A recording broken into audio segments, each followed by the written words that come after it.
Welcome to Speaking of AI, where LXT's Phil Hall discusses current trends in AI with leading experts. Today's guest is a multi-award-winning technology expert who has held senior roles in strategy development and related areas at organizations including Rockwell, Omron, Microsoft, and currently at Hitachi Solutions. He sits on multiple technical and advisory boards working on strategies for IoT, manufacturing, automation, and according to Analytica, he is the global #1 Industry 4.0 influencer. Quite an achievement. In his spare time, he's a highly influential technology commentator with a huge audience, over 100K, of dedicated industry insider followers. Please welcome today's guest, Jeff Winter. It's great to have you aboard, Jeff. Thanks for having me here. This will be fun. Yeah. So in recent weeks, we released the third edition of LXT's Path to AI Maturity Report. For today's discussion, it would be great to hear your take on the current stage of AI evolution and your interpretation of some of the key findings from the report. So, Jeff, over the course of your career, you've seen the evolution of technology and the impact of digital transformation. With the massive paradigm shift we're now seeing with generative AI, where are companies getting it right and where are they struggling? What advice do you have for companies who want to capitalize on the transformative effect or impact of AI? So I might take a slightly different spin on this question. I'm going to actually start with where companies are getting it wrong before we get into anything else. First, from a personal perspective, I don't think most business leaders understand generative AI or AI in general. And I'm not an AI technical expert, but I can tell when someone really doesn't understand what they're talking about. Most business leaders have had no need to understand AI up until they were forced to with ChatGPT. The public pushed this on CEOs, making sure that nearly every company, at least publicly traded, had some sort of stance or answer on what they were going to do with AI. And that is why we see it as continually one of the top things talked about by companies, according to IoT Analytics in their what do CEOs talk about most each quarter. And so whenever I hear anyone say, we need to use AI to fix it or to solve it or to improve it, that's an immediate red flag for me, because AI is such a broad and ubiquitous term that it actually has little meaning except as a useful buzzword. I mean, think about this. If someone asked you a question for your company's strategy and you responded, oh, well, we're just going to use the internet to solve that or to grow our company or to improve, or we're going to use electricity to solve that. How silly does that sound? AI isn't that much different. So in my experience, most executives can't tell you the difference between machine learning, generative AI, and deep reinforcement learning. Three massively different forms of AI used in completely different applications. So the first thing I'm going to say is start with educating yourselves just on the bare basics so you understand really what AI is. The second thing I want to say is data management and quality. Many companies struggle with managing the sheer volume of data required for effective AI training, often facing issues with data quality and accessibility. The push to use AI is just exposing how poor companies' data quality really is, and their data management practices and their data strategy.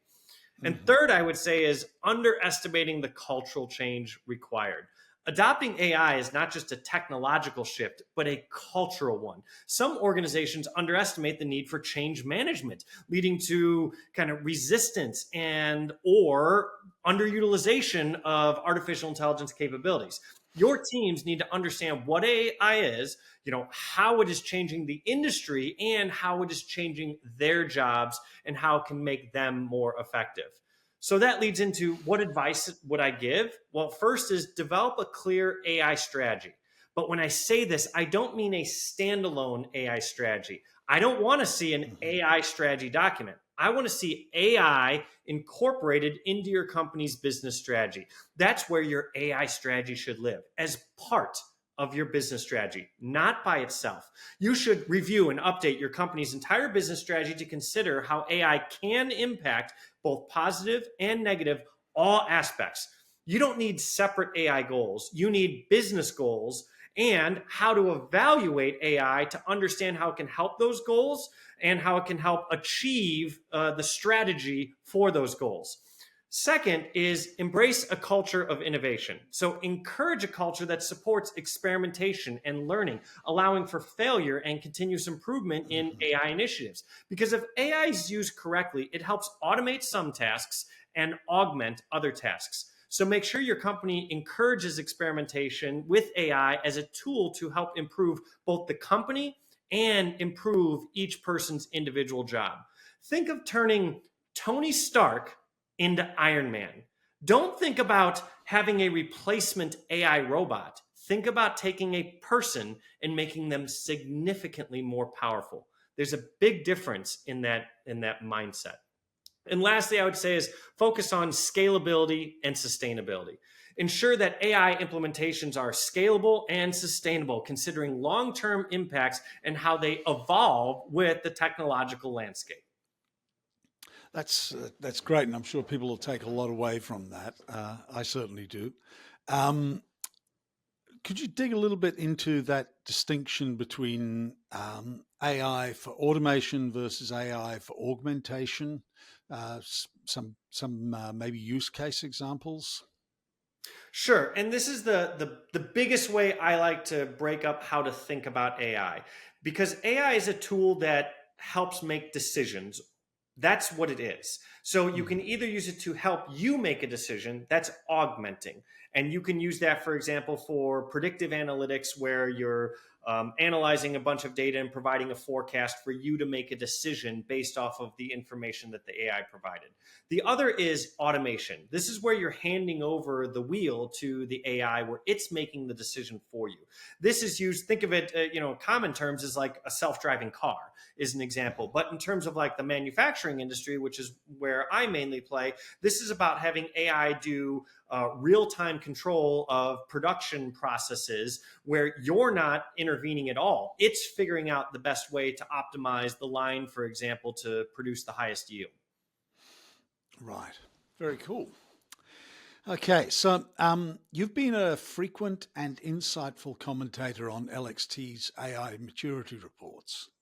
Do you recall what it was that initially caught your eye? Do you think we've been asking the right questions?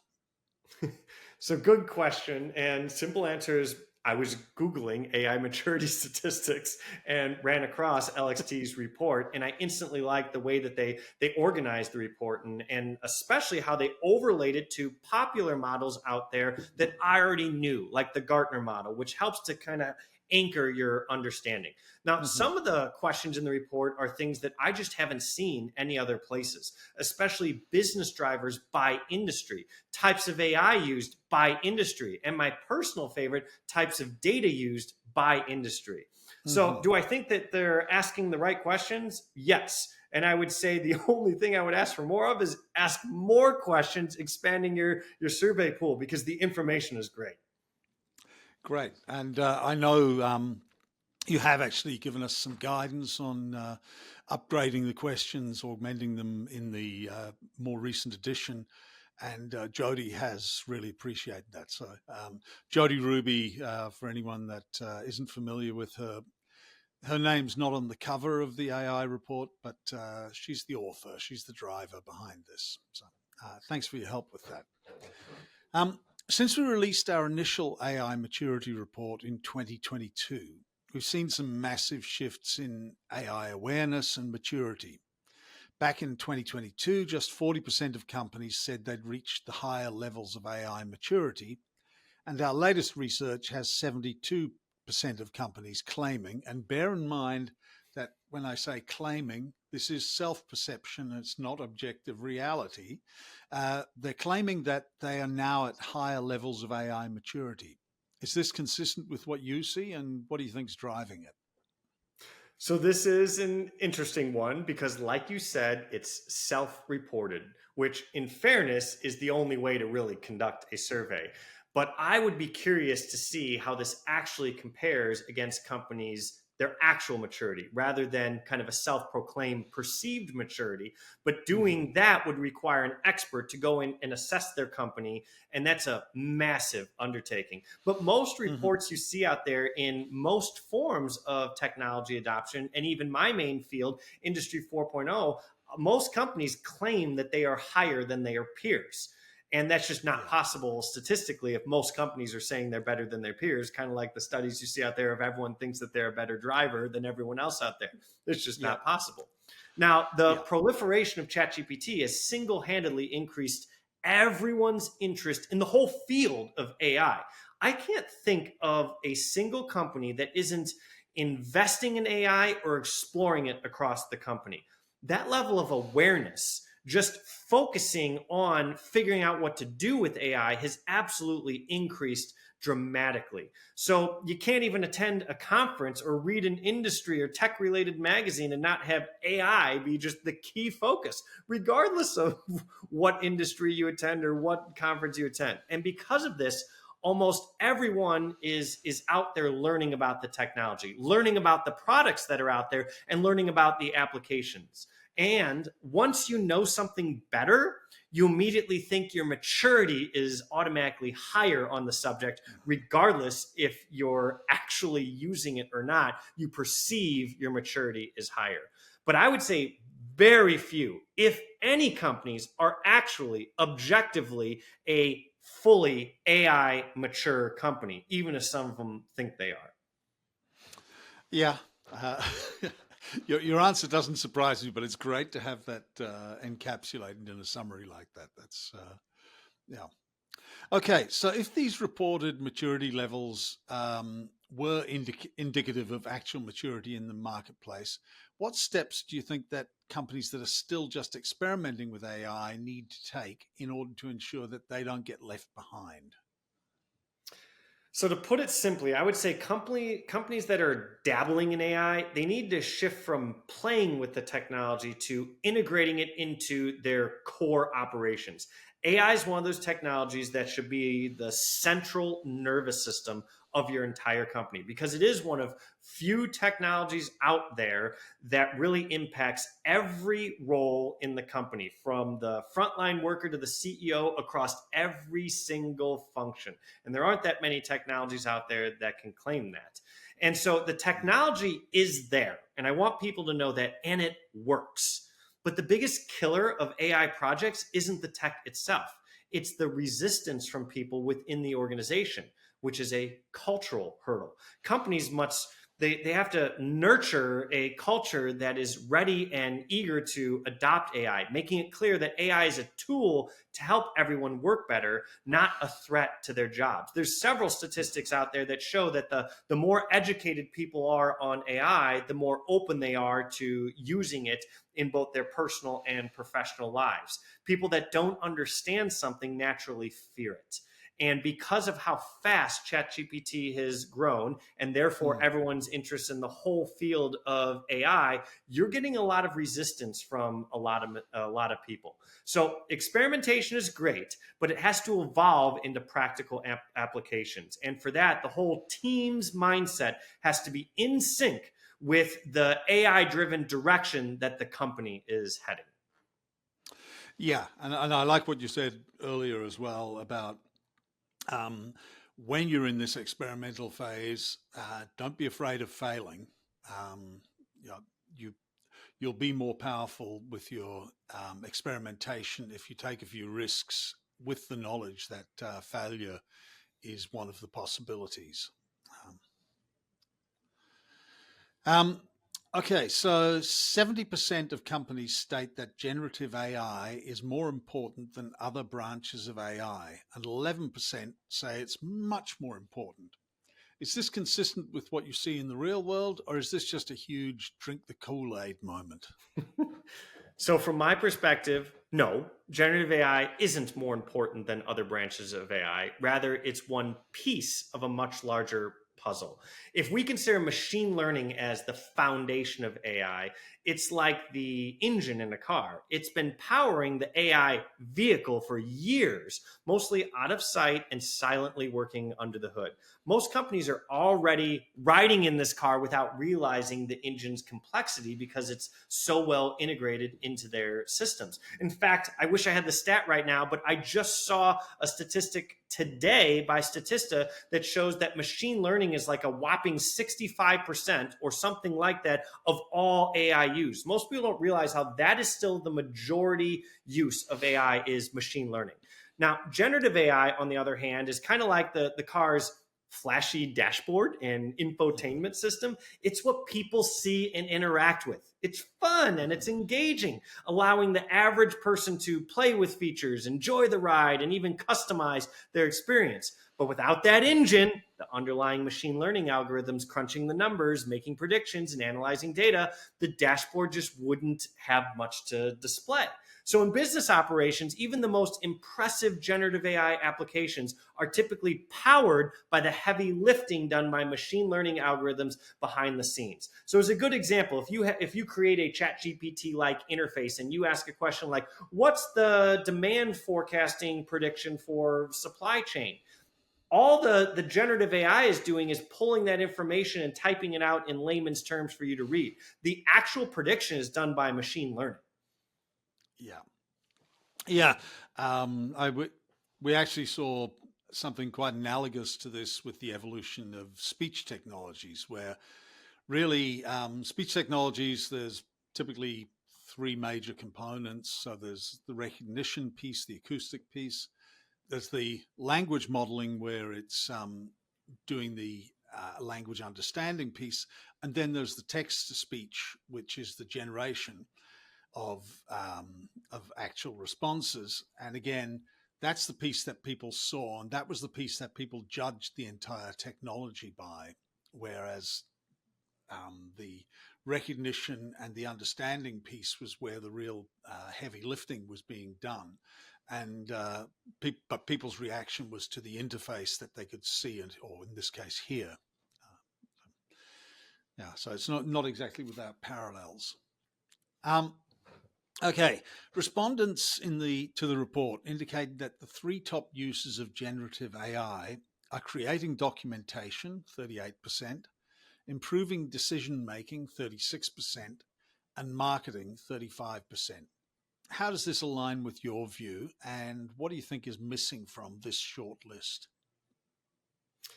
So this is probably the question that most people want to know the answer to. Where are people using generative AI, and what value are they getting out of it for where they're using it? Now, I've read dozens of reports answering this question, and they all basically have different answers. Why? Because it all depends on the who answers the question and the questions that are actually there, or the answers to the question. So generative AI can be used by everyone, like I said. Remember, from the frontline worker to the CEO in every function, every industry. That's a wide range of people. So depending on who you ask, you will get different answers. And with that, like I was saying, is the answers are usually pre-given by the survey. There's very few surveys that have free-form answers. They almost always have a select from this list. And those lists are rarely the same. In the case of what you just said, creating documentation is an activity, decision-making is an activity, marketing is a department. So you could argue, they're not exactly mutually exclusive with it. So the irony here, though, is that generative AI, if used properly, would be able to actually handle survey responses that are freeform, and using natural language processing and machine learning could easily cluster them into answer groups. And then the third thing I would say here is that the big distinction between how companies use generative AI and how people use generative AI are very different, and they need to be very much called out. For example, I use ChatGPT every day. I use Microsoft Copilot every day, which uses generative AI. And I use my company, Hitachi Solutions Enterprise Chat every day. And those are all at a personal level, all different uses, all generative AI. But then there are company level uses. For example, a marketing department using it, like in what you had, or a company creating an internal chat GPT to assist supply chain or to create an external chatbot for customer service. Very different. And it can be viewed from two different perspectives, like I said, the company creating it or the person using it, even if it's the same use case or application. Yeah. And when I looked at that particular, the responses to that particular question, so here I've picked out the three that were the highest scoring, but what I actually found was that the range between the highest scoring and the lowest scoring was not particularly wide. And so, in effect, all of the options that were presented to respondents got some reasonable level of uptake. And that suggested to me that maybe people just don't know yet. As you said, it's depends on who you ask and probably what they're thinking about on that particular day.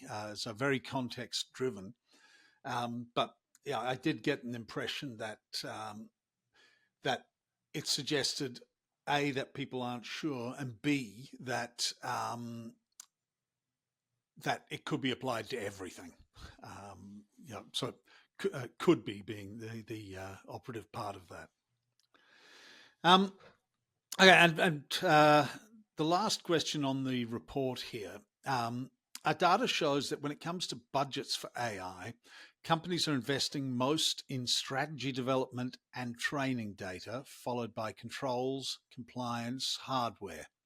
Where do you think companies should be focusing investment when it comes to rolling out AI?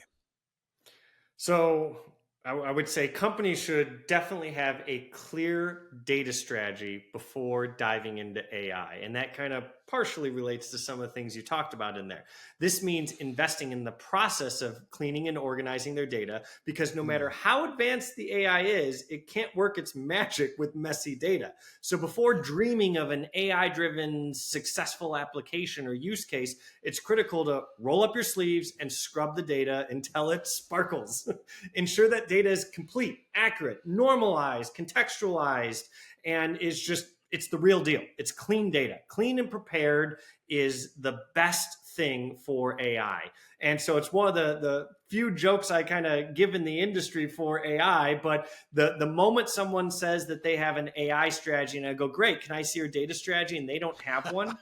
It's hard to say that they actually have an AI strategy. So that is one of the most important things I say to figure out is your data strategy. It should answer what data should you be collecting, for what purpose, what are you going to do with it, how are you going to collect it, and then AI, how it fits in to take advantage of it so that you can drive action. Right. So if you don't have an AI data strategy, you probably don't have an AI strategy. Is that? So it's just a data strategy. If you don't have a data strategy that goes over what data you should be collecting, for what purpose, how you're going to collect it, and what you're going to do with it, it's hard to have any AI strategy.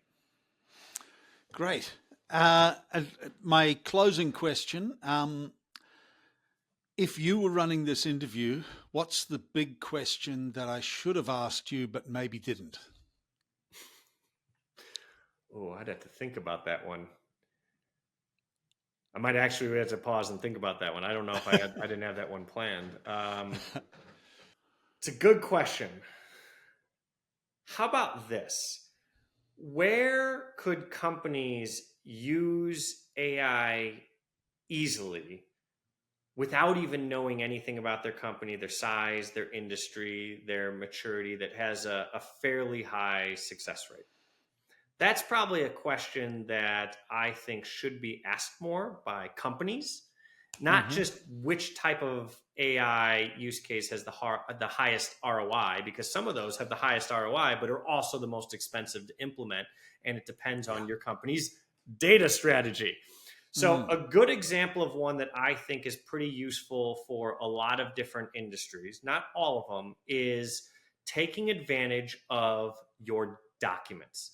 Generative AI specifically is very good at being able to, with natural language processing, is able to take those documents and do stuff with it. And that stuff is where generative AI comes in. Let's say you have thousands of contracts in PDF form. you can have it analyze those contracts to look for similarities or abnormalities in future contracts that come in. You could have, if you're a public company, evaluate companies' 10K reports that are in PDF form. If you're a manufacturer and you have user manuals, you might have thousands of user manuals that you could just immediately load in and use those in your generative AI model. So I would argue it doesn't even matter what industry you're in. We're doing it right now with companies in the real estate industry, where they're loading in thousands of different real estate listings to be able to pull in that information, make sense of it, and summarize it and determine trends. So there's a lot of different ways that you can do this just with the PDFs that you have, because PDFs have now become standard nature, been around for decade or more, that just become everyone has hundreds of PDFs on their computer. Take advantage of those. That's an easy use case that doesn't matter your maturity or where you're at. That's a great question, a great answer, and I'm really glad that I put you on the spot with that one, because I think people will take some real value away from that. And you did put me on the spot. Jeff, great talking to you. I've been looking forward to this for quite some time. Jody has sung your praises for a very long time, and it's been a real pleasure to actually meet you in person and talk to you about these contemporary issues. Thanks again for taking part. We really appreciate it. Well, thanks for having me here. This was fun. Great.